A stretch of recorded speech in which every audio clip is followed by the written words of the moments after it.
Today on Stupid Fast RC, we take our remote control car jet skiing. And then we get picked up by the fuzz. It was your face, huh? That's what they all say. Get in the car!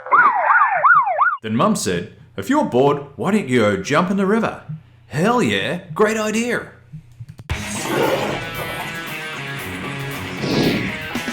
So today we're continuing our quest to see how far we can hydroplane a car across water. We came down to the river at a fairly narrow and sheltered part of the river to see if we could get our car to come across. In a previous video we showed you how to get the car ready to do this. We've made a lot of changes to this car, but then this happened. Now these are the guys from Marine and Harbours. They actually govern the river. They know where, they actually tell people where they can and can't go. And it wasn't about the car, it was about the jet ski. This is a ski area, but you can't bring a jet ski. These guys actually told me that they had a camera at the ramp and they could see people coming and going. I didn't have the heart to tell them that they actually had 5 cameras on them as we spoke. Welcome to YouTube, guys. So we weren't allowed to even bring our car back across. We had to leave, and here we are leaving dutifully as discussed with the guys and heading back to the ramp. But it was soon we were back on track and at a different part of the river where we were allowed to be. And here we go, giving the ski a bit of a run for its money with a remote control car. And off we went. This was the result. I just still can't get over how spectacular it is to watch a car running across the top of the water. It just gets me every time. I reckon we made it about 150 meters across the river this time and sank. We've done a lot of videos with these Traxxas cars. This one's the E-Revo. We've also got a Slash. And not the kind you take in the park. But this is, no, it is the kind you take in the park. Never mind. Anyway, these cars are incredibly tough. I've really got to like this car. I wasn't so much when I first got it, you know, it was fast and everything, but we've done some really stupid stuff. We've had guys actually comment on the videos going, oh, you shouldn't be doing this, you'll break your car. This car has been on fire twice. It's been in the river in the drink so many times. It's uncountable now. And you just pick it up and it goes like this. This is nuts. Check it out. I mean, we were doing this all afternoon. It is not the first time we've done this. We've just put this thing in the water again and again and again, and it just goes. As soon as you pick it up and it's got a signal, it just goes. We've got a marine receiver in this one. It's actually a Spectrum one. And same with this. Look at the power there. Look at that going across the river here. It's just nuts. The Slash is a much lighter car, but it doesn't quite have the same power. They're both four-wheel drive cars.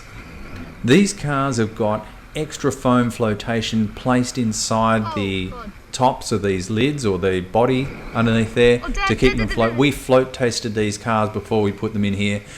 Certainly I don't recommend that you do try this, but if you are going to do it, watch our videos from before to learn actually what you need to do to prep these cars. These cars have been prepped quite extensively, and here you can see us having a go at the ramp. We originally wanted to float this ramp out in the water, drive out to the ramp and drive over it. That proved to be a little bit difficult, and we weren't quite getting the speed that we wanted because once the car's going across the water, it actually is quite hard to get that narrow ramp lined up.